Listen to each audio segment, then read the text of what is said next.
ரேஷ்மா என்ன கிளம்ப உட்காந்துருக்க? 10 minutes தான் இருக்கு இன்னும். இது கிளம்புறேன்.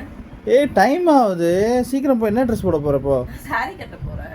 சாரியா? ஆமா. 10 நிமிஷம் ஃபங்க்ஷன் போறேன்ற சாரின்ற. 5 minutes. 5 minutes. சரி கிளம்பு, பார்க்கலாம். 5 minutes ரெடியா பாக்குறியா? பார்க்கலாம். அட ஆமாங்க, முன்னாடிலாம் வந்து எனக்கும் என் ஹஸ்பண்டுக்கும் சண்டே நடக்கும் வெளியே கிளம்பும் போது. அதுவும் சாரீ பட்டு சாரீலாம் கட்டினேன்னா சுத்தமாக டென்ஷன் ஆயிடுவேங்க ஃப்ளீட்ஸ் வரத்துக்கு. இப்போ எனக்கு அந்த கவலை இல்லை. ஏன்னா நான் அஷ்மி சாரீ டிராப்பிஸ்டில் தான் என்னோட சாரியை வந்து ப்ரீப்ளீட்டு கொடுத்துருந்தேன். ஒரு நாள் தாங்க ஆச்சு, நான் அர்ஜென்ட்டாக கொடுத்துருந்தேன். எனக்கு மறுநாளே வந்து போர்ட்ரேட் பண்ணிட்டாங்க. அவ்வளோ அழகாக வந்து எனக்கு ஃபுல் ஃப்ளீட்ஸுமே வந்து மெஷர்மெண்ட்ஸ் கேட்டு பக்காவாக பண்ணி கொடுத்துட்டாங்க. வேர் பண்ணுறதுக்கு ரொம்பவே ஈஸி பீஸியாக இருந்தது.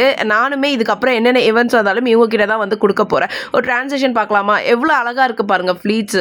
ஸோ வந்து நல்லா வந்து கிறிஸ்பாக வந்து கொடுத்துருந்தாங்க ஃப்ளீட்ஸு.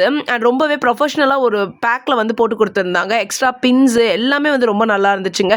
எனக்கு வந்து இவங்களோட ஒர்க் வந்து ரொம்ப பிடிச்சிருந்துச்சு. ஸோ ரொம்பவே வந்து நல்லா இருக்குது வந்து ப்ரொஃபஷ்னலாக. நீங்களும் வந்து சேரீ ட்ரெப்பிஸ்ட்டு இல்லை ப்ரீப்ளீட்டு ஃபங்க்ஷன் போகிறீங்க, அர்ஜென்ட்டாக வந்து எனக்கு பண்ணணும் அப்படின்னா கண்டிப்பாக உங்களை காண்டாக்ட் பண்ணலாம். அஃபோர்டபுளாக இப்போ ஈதுக்குமே நிறைய ஆஃபர்ஸ் வந்து போயிட்டு இருக்குது. நீங்கள் அவங்கள ரீச் பண்ணி பாருங்கள்.